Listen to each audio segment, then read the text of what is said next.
یک شاخه گل، برنامه شماره 20. ابیات از عراقی، شاعر قرن هفتم.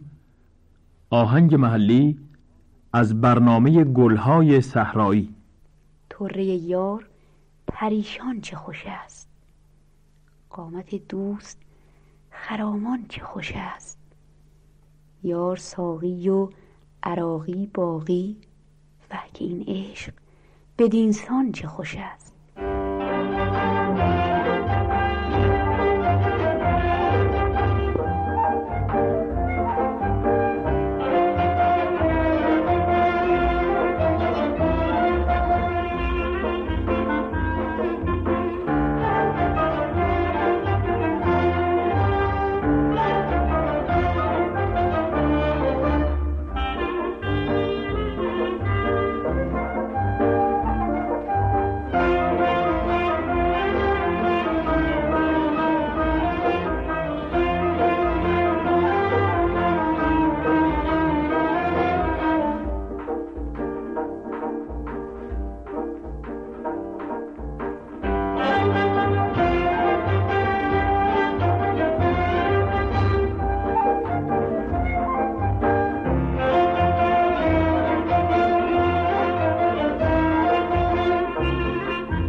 که ترک خیل کنم،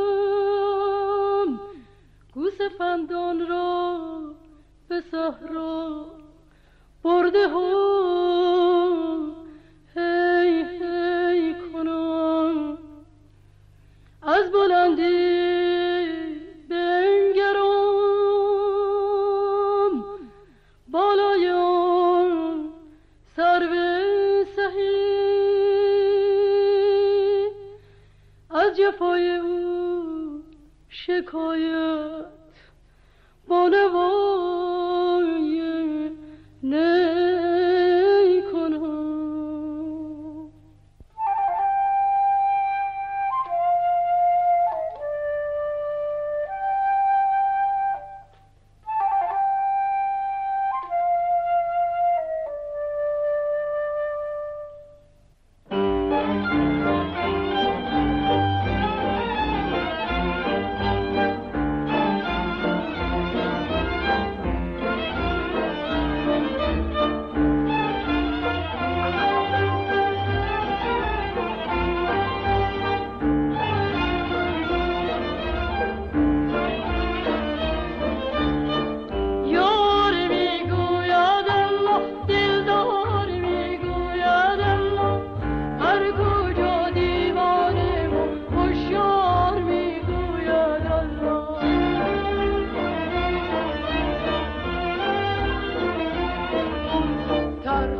عراقی بار دیگر توبه بشکست. عراقی بار دیگر توبه بشکست، ز جام عشق شد شیدا و سرمست. ز سودای پریرویان عجب نیست، اگر دیوانه‌ای زنجیر بگسست.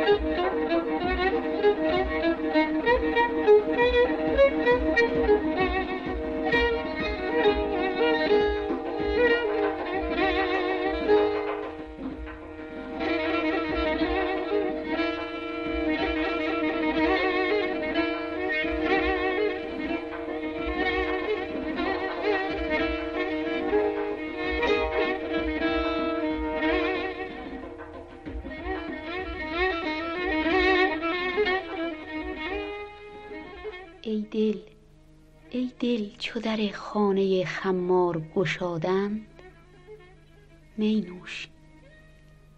نوش که از می گره کار گشادند. در گوش دلم گفت صبا دوش عراقی، در گوش دلم گفت صبا دوش عراقی. در بند در خود که در یار گشادند.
پیوسته دلت شاد و لبت خندان باد.